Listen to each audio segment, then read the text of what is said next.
Have you ever held in so many emotions that they burst out all at once, at the most unexpected moment? That's what happened to me that night. The funeral was over, the guests had gone, and then my son locked the door behind us and said something that made my knees weaken. I never expected that moment to change our relationship forever. Before we dive into what really happened, I want to ask, where are you watching from? Are you tuning in from New York, maybe from a quiet town in Ohio, or somewhere out west like California? Let me know in the comments. I always love to see where my listeners are joining from. It makes me feel like I'm not telling this story alone. Now, let me take you back to that night. The house was too quiet. You'd think after hosting over 30 people for a memorial service, I'd welcome the silence. But this quiet wasn't comforting. It was heavy. It pressed on my chest and made every breath feel a little harder than the last. My husband, Thomas, had just been laid to rest. 47 years together. It didn't seem real that he was gone. Steve, my son, had been by my side through it all. From the hospital, to the paperwork, to the eulogy he bravely gave even though his voice shook. He was the kind of son every mother prays for, gentle, dependable, and kind. But there was something in his eyes that day, something that said he was holding back, just like me. After the last of the family left, I went upstairs to my bedroom. I hadn't changed out of my black dress, the one with the lace sleeves Thomas always liked. My feet hurt, my back ached, but mostly my heart throbbed in a way I couldn't explain. I sat down on the edge of the bed and stared at the photo of Thomas and me on our 40th anniversary.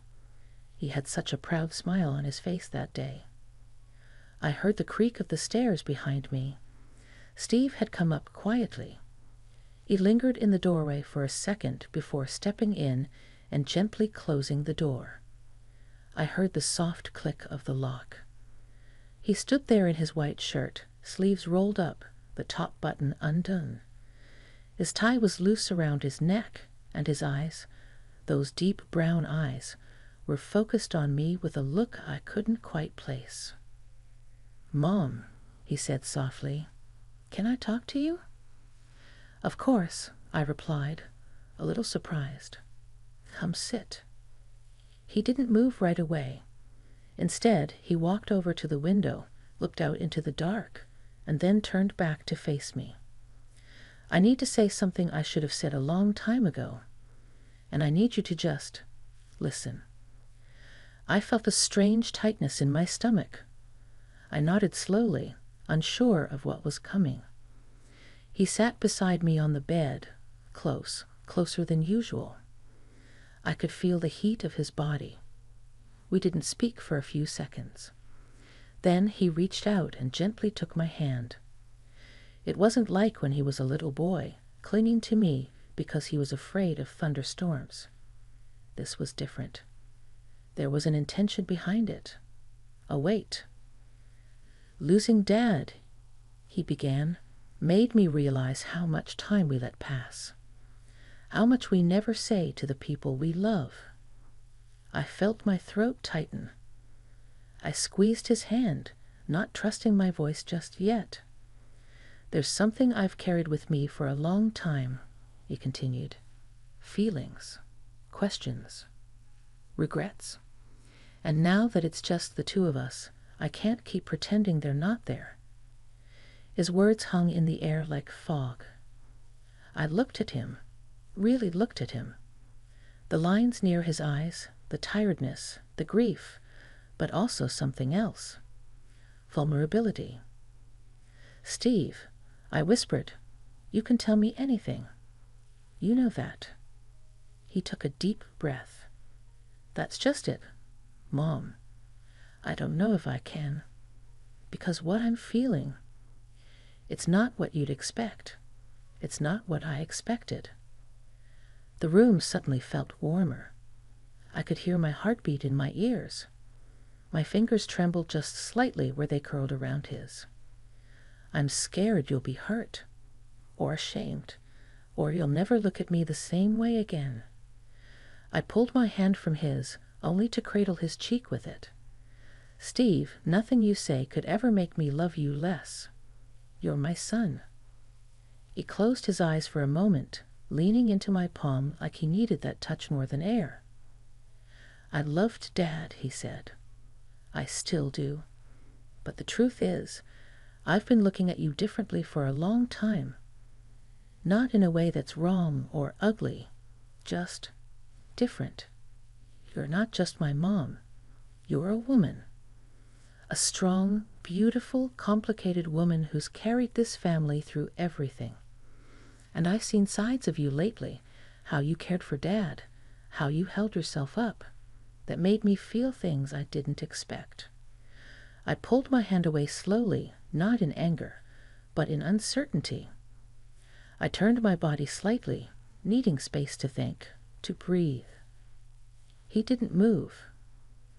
The silence stretched. I felt so many things at once, brief, confusion, warmth, guilt, but also a strange kind of understanding, an ache I hadn't acknowledged since my husband got sick. I didn't respond right away. I didn't know how. Instead, I reached for the blanket draped across the bed and pulled it over my lap. He shifted a little closer, not touching, but close enough for me to feel his presence like static electricity. "Steve," I said finally, "what do you want from me right now?" He met my gaze. "I don't know. I just wanted to be honest. I needed to tell you. And I needed to know if you've ever felt something, anything too." That's when I realized my hands were trembling. I'd looked into his face, so open, so raw, and I didn't see a child. I saw a man who had just buried his father. A man who was searching for connection, for clarity, maybe even for comfort. And something in me, something buried deep for years, stirred. But I couldn't speak yet, not until I understood what it all meant. He reached up, gently brushing a tear from my cheek. I hadn't even realized I was crying. "Whatever happens," he said, his voice low, "I still love you. I always will. Nothing has to change, but I needed to be real with you tonight." The weight of his confession lingered like incense in the room, thick, fragrant, impossible to ignore. And so we sat in silence, two grieving hearts navigating something no one had prepared us for. But that night was only the beginning. The night stretched long after that conversation, though no more words passed between us. Steve eventually stood, gently kissed my forehead, and said he was going downstairs to sleep on the couch. I nodded, still unable to make sense of all the emotions pulsing through me. I lay awake for hours. Every memory of Steve as a boy came rushing in. His tiny hand gripping mine on his first day of school. The way he used to fall asleep on my chest during thunderstorms. The proud look on his face when he graduated college, when he got his first job, when he stood beside his father through the darkest days. But now, he was a man who had just laid his father to rest, a man who had looked at me with a confession that still echoed in my bones. At some point I must have fallen asleep, because I woke to the soft clatter of dishes downstairs. The sun was filtering in through the sheer curtains. For a moment, I forgot everything, and then it all came flooding back. I threw on my robe and went down. Steve stood barefoot in the kitchen, brewing coffee, 2 cups already set on the counter. He turned when he heard me, offering a quiet smile that held both hesitation and hope. "Morning," he said softly. "Morning," I replied, my voice a bit hoarse. "You didn't have to make coffee." "I wanted to. Thought we could talk. If you're ready." I nodded. "Let me just wash my face." When I came back, he was seated at the table, the morning paper untouched beside him. I sat across from him. The kitchen felt familiar, but something about it had shifted, or maybe it was us who had changed. We sipped in silence for a while. Then I spoke. "Steve, what you said last night, it caught me off guard, not because I'm angry or upset. I'm not, but because I never thought we'd have a moment like that. A moment where everything inside gets cracked open." He looked at me carefully. "Do you hate me for saying it?" "No," I said quickly. "Never. You were brave to say it. Honest. I admire that." He let out a long breath, like he'd been holding it since last night. I didn't want to keep pretending. I didn't want to just smile through our grief and go back to my life, always wondering if I'd missed something real between us. His words pulled at something in me. Not lust, not confusion, but a kind of emotional intimacy I hadn't felt in years. Not since Thomas had fallen ill. Maybe even before that. "You said you've been feeling this for a while," I asked, keeping my voice calm. He nodded. "Yeah. At first, I thought it was just admiration. Then, during Dad's illness, you were so strong, so present. There were nights I couldn't sleep, and I'd lie in bed thinking about how much you carry, and how beautiful you are when you're trying not to cry." I closed my eyes for a moment, taking in his words. No one had looked at me like a woman in a long time. Not really. Not since the early years of my marriage. Not since the weight of caregiving and life aged me faster than the calendar did. "I'm not who I was, Steve," I said. "I'm 75. I'm a widow. I've got aches and tired bones, and you're still the most beautiful woman I know," he said, cutting me off. "And it's not about age or appearances. It's the way you talk to people. The way you listen. The way your hands comfort. That's what I see. That's what I feel drawn to." I didn't know what to say to that. My heart was racing again, just like it had the night before. And then he said something that truly caught me off guard. "I remember one night," he said, eyes down now, fingers tracing the edge of his cup. "I was 16. You had just come home from your shift. You didn't know I was awake. You were standing in front of the bathroom mirror, brushing your hair out of its bun. You looked so tired, but something about you in that moment, I don't know. It stuck with me. I saw you, not just as my mom, but as someone real. Someone I wanted to protect, too. That memory hit me like a wave. I remembered that night. I remembered being too exhausted to even cry. I felt guilty," he continued, "for years. For noticing. For feeling. But after Dad passed, I couldn't keep pretending it was just a passing thought." I reached across the table and placed my hand over his. "I felt something last night," I admitted. "When you took my hand, when you looked at me, I felt something stir in me. Something I hadn't felt in a long time. But I didn't know what to do with it. I still don't." He looked up at me, his eyes a little red, a little glassy. "You don't have to do anything," he said. "I just needed you to know. Because whatever happens, I need our bond to be real. Not one full of masks and silence." I gave his hand a gentle squeeze. "I appreciate your honesty, Steve. And I want you to know, I don't see you differently. I see you more clearly. And maybe, just maybe, I see myself more clearly, too." We sat there as the morning sun shifted, casting golden light on the walls that had heard so much, seen so much. Eventually, I stood and began tidying up the kitchen. Steve helped. Our fingers brushed a few times, nothing dramatic, but those touches lingered. That day passed quietly. No grand declarations, no decisions made. But something unspoken lingered between us, soft as a whisper.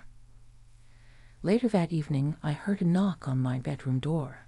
Just one knock, then silence. I opened it. Steve stood there, barefoot again, eyes filled with that same vulnerability. He didn't say a word, just stepped in and closed the door behind him. He locked it, just like he did the night before. But this time, I didn't feel afraid. This time, I was ready to hear everything. The air in the room felt warmer, heavier, as if the walls themselves were holding their breath. Steve didn't speak at first. He stood with his back to the door, his eyes scanning the room as though seeing it for the first time. My perfume still lingered faintly in the air, mingled with the quiet hum of the ceiling fan. The late evening light cast long shadows across the floor.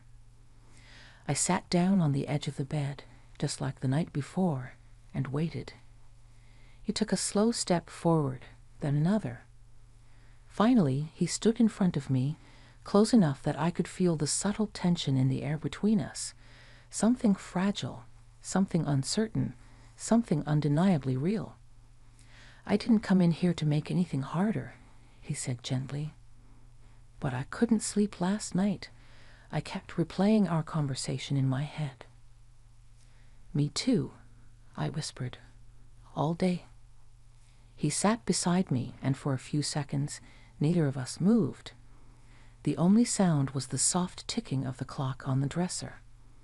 It had belonged to Thomas, and now it seemed to be marking time for something none of us could have ever anticipated. Steve looked over at me, his voice just above a whisper. "Can I ask you something?" "Go ahead." He paused. "Do you ever feel like you've been someone's wife and someone's mother for so long, you forgot how to be just you?" His question struck a chord deep inside me. I nodded slowly. "Every day." He shifted slightly on the bed so he could face me more fully. "Because that's how I see you now. Just you. Not in a disrespectful way. Not to forget who you've been to me. But to finally see the woman who's always been underneath all that." I swallowed the lump in my throat. "Thomas was a good man," I said, "but in our later years we became routine. The spark faded, and then his illness changed everything. I became his nurse more than his partner. I gave up things, my own feelings, even my needs. I didn't complain, but I started to forget what it felt like to be touched, just to be cherished, to be seen." Steve's hand rested on mine again, and this time I didn't pull away. His thumb moved in slow, reassuring circles across the back of my hand. "You deserve to be seen," he said, "and heard, and held." We both sat in that stillness, a quiet storm swirling just beneath the surface of our words. I looked over at him. "You're grieving too, Steve. You lost your father." "I know, and I miss him. But I think I've been grieving longer than that. For years, actually. For everything unsaid between us. And for you, for how alone you seemed, even when you were in the same room." Those words went straight through me. He had seen it, the loneliness, the quiet ache I thought I'd hidden so well. Steve leaned in just slightly, his voice still low. "I know there's a line between what we've always been and what this is. But there's something in me that needs to care for you the way you've cared for everyone else your whole life." I felt his forehead brush lightly against mine. Not a kiss, just a gesture of closeness, a seeking. His hands moved to cradle mine gently, waiting. I didn't move away. I couldn't. Something inside me was unfolding, a part of me that had been dormant for decades. I felt vulnerable, yet peaceful. Afraid, but not of him. Afraid of how right it felt. I don't know what this means, I admitted. I don't know what it would look like beyond tonight. It doesn't have to be anything, he said. We're allowed to just feel, to honor this moment, to not be alone for one night. His arms wrapped around me then, carefully, respectfully. I rested my head on his shoulder, letting the years of loss, confusion, and exhaustion melt against the comfort of his embrace. We didn't rush anything. There was no desperation, no urgency. Just closeness, gentle touches, long, quiet pauses. We spoke in whispers about memories, his childhood, my early days with Thomas, the things we missed, the things we regretted, the things we never thought we'd say out loud. At one point, he reached up and tucked a strand of hair behind my ear. "You're still so beautiful," he said, "so radiant." I chuckled softly, brushing a tear from my cheek. "I feel old. You're timeless to me." We lay side by side on the bed, not tangled, not frantic, just there, together. His hand never left mine. I don't think I've ever felt more deeply connected to another human being than I did in that moment. And for the first time in a long while, I felt cherished. Not for what I could give or do or fix, but simply for existing, for being seen, for being held. That night, we didn't cross any irreversible lines, but emotionally, we both knew something had changed. Something had grown between us that couldn't be unspoken. And as I drifted into sleep with Steve beside me, I knew that the next morning wouldn't erase what had happened. It would only ask us what came next. Morning light filtered through the curtains, softer than the day before. It danced gently across the quilted bedspread, highlighting the lines in my hands, the curve of Steve's shoulder beside me. We hadn't spoken yet. We didn't need to. There was a strange peace in waking up next to him. Not passion, not confusion, but stillness. A quiet kind of understanding that made everything from the past 2 days feel less like a storm and more like a tide that had always been moving toward this shore. He stirred slowly and turned toward me, blinking the sleep from his eyes. His hand reached for mine under the covers, and I let it. No hesitation. "Morning," he murmured, his voice still thick with sleep. "Morning," I said back, brushing my thumb across the back of his hand. We lay there like that for a while. No pressure, no expectation. Just two people in the same space, sharing the same silence. I stared up at the ceiling, thinking about all that had happened, about the weight we'd both been carrying, and how strange it was that in grieving the same man, we'd found something in each other that neither of us expected. Eventually, Steve sat up and swung his legs off the bed. "I should probably make us breakfast," he said, rubbing the back of his neck. "Steve," he paused. "We need to talk," I said, sitting up as well. "Really talk about what this means." He nodded. "I know. I've been thinking about it, too." We met in the kitchen over scrambled eggs and toast. The morning sun lit up the countertop. I poured us both coffee, and we sat across from each other, a mirror of the day before, but with a gentler tension now. "Last night," I said, stirring cream into my cup, "meant something. But I don't want you walking away from this confused or feeling like you did something wrong." "I don't feel that way," he said quickly. "I don't regret anything. I feel closer to you than I ever have. Not just because of the emotions, but because we were honest. I don't think I've ever been this honest with anyone in my life. I haven't either, I admit it. But honesty can be a door we walk through, Steve, not a place we stay." He looked at me carefully, his expression thoughtful. "I'm not asking for a relationship," he said. "I'm not asking for anything you're not ready for. But I want you to know, I see you now, as a whole person, not just my mother, not just a widow. You are a woman I admire, a woman I care about more deeply than I knew was possible. His voice shook a little near the end. I reached for his hand again. I feel it too, I said.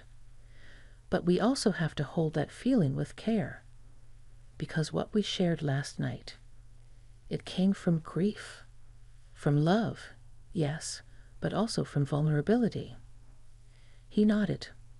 I know.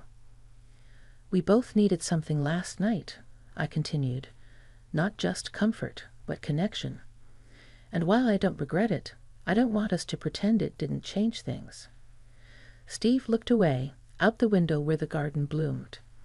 He used to help me plant tulips there when he was a teenager. He always liked the red ones best. I think what it changed, he said quietly, was how I see love. I spent years chasing the idea that love had to look a certain way. But last night showed me that love can be quiet, simple, just two people holding space for each other when the world feels too heavy. I felt tears sting my eyes, not from sadness, but from recognition, from the truth of his words. I don't know what happens next, I said. Maybe we just go back to our lives. Maybe we carry this night with us, tucked away where it's safe. But whatever we decide, I need to know that we'll always be honest, always kind. We will, he said. I promise. We spent the rest of that day together, not as mother and son in the conventional sense, but as two people healing. We cleaned up the last of the funeral flowers. We sorted through Thomas's things, laughed about old photos, cried over his favorite books. There was no tension between us, just a quiet knowing. When evening came, Steve packed an overnight bag. He was heading back to his place in the city. As he stood by the door, ready to leave, he turned to me. Can I hug you before I go? Always, I said. His arms wrapped around me tightly, longer than usual. I held him just as tightly. We didn't speak. We didn't need to. As he pulled away, he touched my cheek. You're stronger than anyone I know. And you're gentler than you think, I said back. He smiled. I'll call you when I get home. And then he was gone. The door closed behind him, and I stood in the hallway for a while, breathing in the silence. It didn't feel so heavy anymore. It felt full, as if the house still held pieces of the connection we shared. I went back to my room, sat on the edge of the bed, and looked at the same photo of Thomas and me I'd stared at just days ago. I smiled at it. Thank you, I whispered. Not because I was leaving him behind, but because he had brought me this far. Through all the pain, all the years, and somehow I'd left behind a son who could love me with a truth I hadn't known I needed. Some people will never understand what Steve and I shared that night. But I do. And he does. It wasn't about breaking boundaries. It was about finding healing in the most unexpected place, in each other. And that in itself was enough.